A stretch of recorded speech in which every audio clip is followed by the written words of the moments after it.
Sorry.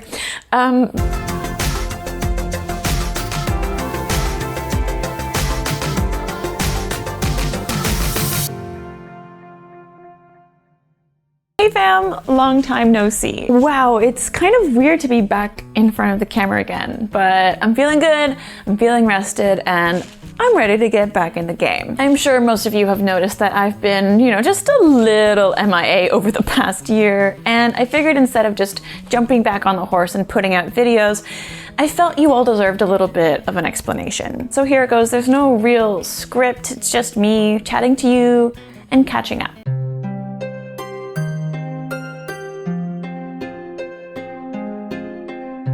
So at the end of 2021, as you probably know, I decided that I would do an archaeological site advent for you guys, which I thought would be fun. Update, it was not fun. I was working hospitality at the time during the busiest time of the year and trying to put out a video every single day on little to no sleep. Don't do that. Don't do that to yourself. And not to mention that I had literally just finished my dissertation at UCL, which actually ruined me. Needless to say, that definitely burned me out for a little bit for the next few months. Making even the shortest videos takes a lot of time and effort, and especially when you're researching and trying to be factual. It's not just me, vlogging, being like, hey guys, here's my day. Like, I know those take a lot of work too, but doing the background work is also just that little bit extra bit of effort that you have to do when you're being an educational, factual channel. So what I did was I decided to take a break in January of 2022 and get right back into it the next month. But then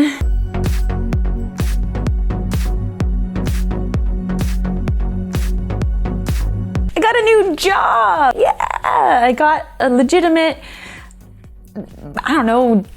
job. All jobs are real, but I got like a big girl job. That being said, I did spend almost all of January applying to and then subsequently being shot down by heritage jobs, and it was really taking a toll on my mental health. I wanted to break into the industry that I had moved countries, learned new languages, ended relationships, and washed my clothes in the shower with me to save money for. Germany was a really rough time, you guys. My 20s were dedicated to following and chasing that dream, and I hit 30 in January 22, and let me tell you, I was exhausted. I was so sick and tired of being told no and saying I didn't have enough experience and not having the experience I did have taken seriously.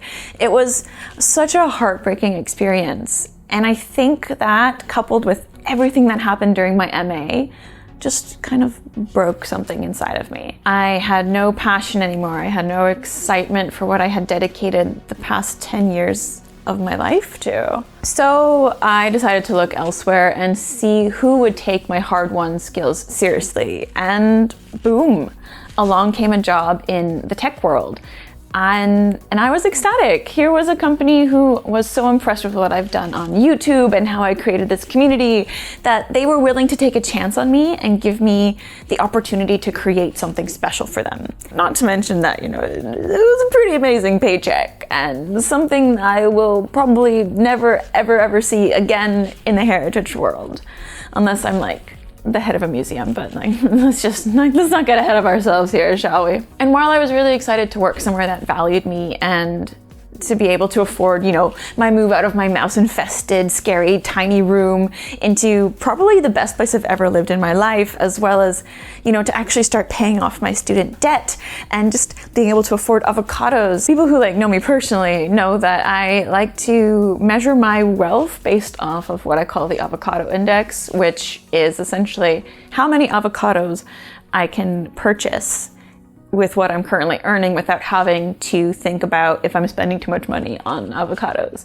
So in regards to that avocado index, I was pretty happy, but I didn't really actually buy too many avocados while I was working there. It's really weird. I digress. Even though I got that job and I was able to have all of these opportunities and privileges and sort of being able to just relax for a bit and not have to stress and chase and worry about where my next meal or, worrying about how much money I was going to make that month to pay rent was coming from, it was still really hard for me to leave archaeology and the heritage field. From my experience anyways, when you're studying archaeology, the culture around that is being an archaeologist is your entire personality. You are an archaeologist. Everything about you is an archaeologist. And if you don't have a job title that expresses that, you're not a real archaeologist. And it's definitely not the best culture to be in, and really does a number on you when you aren't in a job that has that title. This feeling really hit me pretty hard even before I started the job.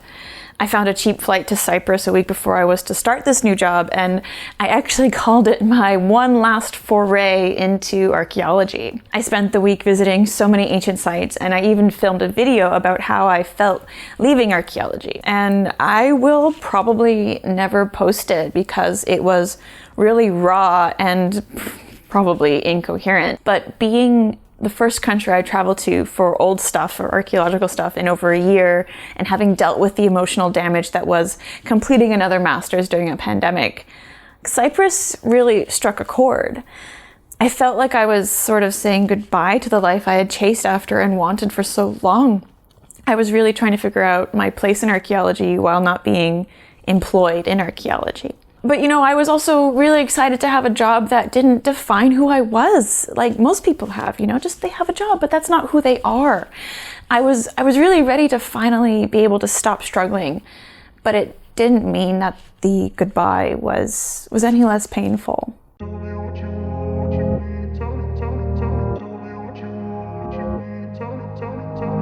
I really wanted to continue with the channel while I was doing my new job, to hold on to something that was such a big part of my 20s.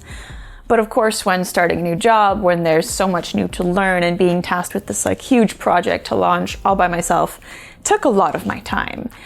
I wanted to do a good job and also take a month or two for myself to just enjoy being in London, living, a normal 9-to-5 life like most other people do.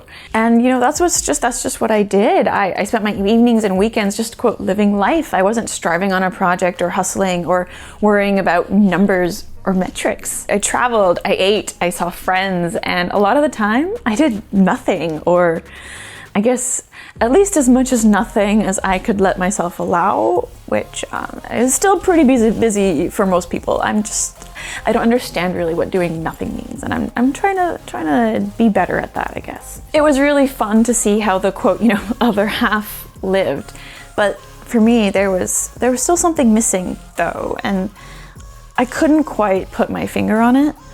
Yes, there were a lot of tears and self-deprecation in regards to leaving archaeology, but I felt like I was just being hard on myself and not giving the transition enough time. It does take a long time to unlearn things. But then I was approached by Craghoppers to be a part of their latest video with English Heritage up at Hadrian's Wall. We went up there to film in June, and it was only once before that I had ever really felt such, I can't call it anything else but unbridled joy. And that was actually during my first proper excavation in Greece. The environment, the film crew, everyone involved. It was one of the best days of my life, if I'm being honest. And it lit a little ember in me that I hadn't felt burning in a long time.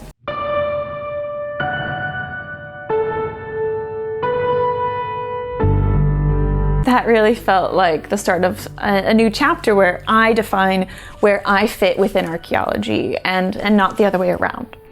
That's when I did the Conqueror Challenge and virtually hiked the Inca Trail with you guys, which was so much fun. But then I went on a 3-week excavation in Turkey. And I'm not going to get into the details here, but my experiences at Troy really felt like the final nail in the coffin in regards to my archaeology and heritage career.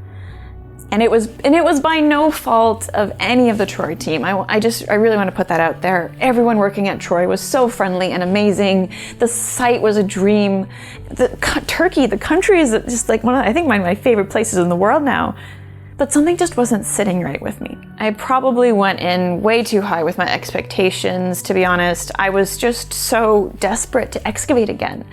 And instead of, having the time of my life, the whole trip felt like one really long, drawn out, toxic breakup.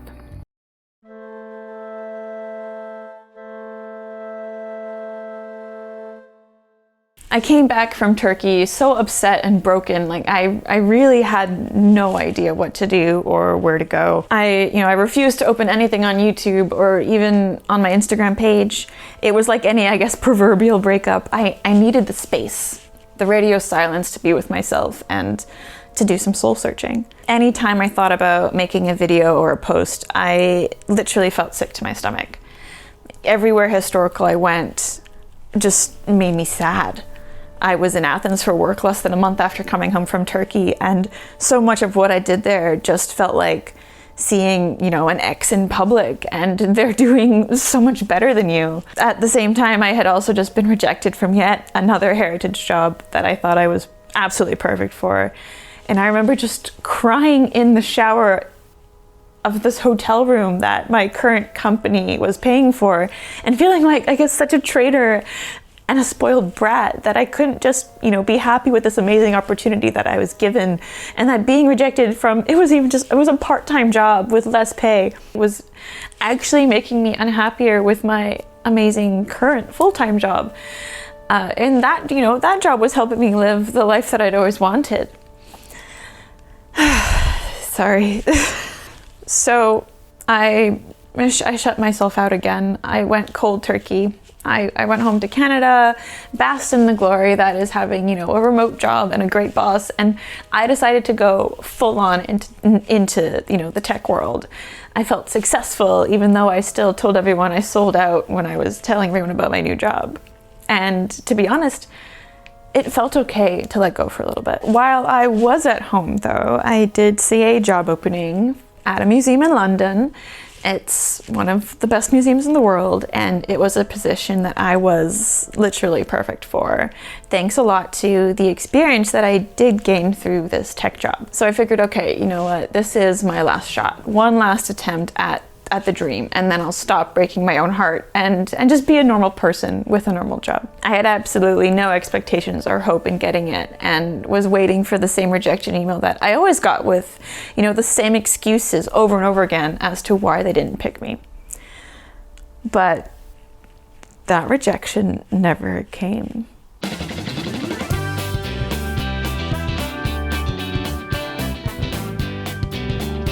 Yeah. I got the job.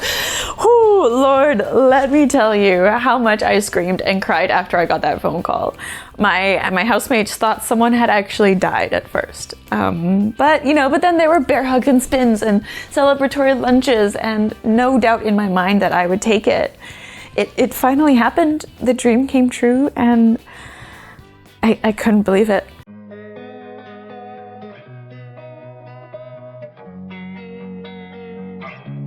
I've been at my new job for almost 2 months now, and if you're curious as to what I'm doing, just Google me. I'm on LinkedIn. I'm not that hard to find. I'm not being coy or secretive. It's not hard. Just do it yourself. But something did actually start to change in the lead up to starting this new job. This new sort of sense of peace came, and a slow inspiration that I could feel burning and growing. It sounds kind of silly, but I was afraid to look at it too long or even give it any attention in case I scared it away and put that fire out. I just kind of let it sit there for a while and fed it ever so carefully. I started my new job, gathered inspiration from all the other amazing people working there. I felt a sense of belonging, like I was always meant to be there, and I leaned into the new commute to one of the most iconic buildings in London. I allowed myself to be captivated by wonder and possibility again. And after what felt like a lifetime, I sat down with my National Geographic history magazines, and I started dreaming again.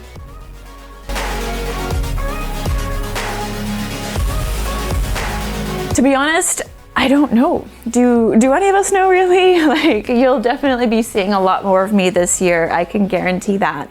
But I'm going to be doing it on my own terms. I am not going to be trying to prove anything to anybody, chase the algorithms, or compare myself to other archaeological creators on here. I'll be making videos that inspire me and hopefully inspire you in turn. I'm setting absolutely no expectations, no harsh rules, and I'm letting the chips fall where they may. I love you all so much, and I want to thank you so much for your support, especially during the last 2 years when my life has been in constant upheaval. If you've made it this far, you have my undying gratitude. I cannot wait to share what's up next and work to bring you inspiration and joy on this little tiny screen. See you soon, and as always, stay dirty, my friends.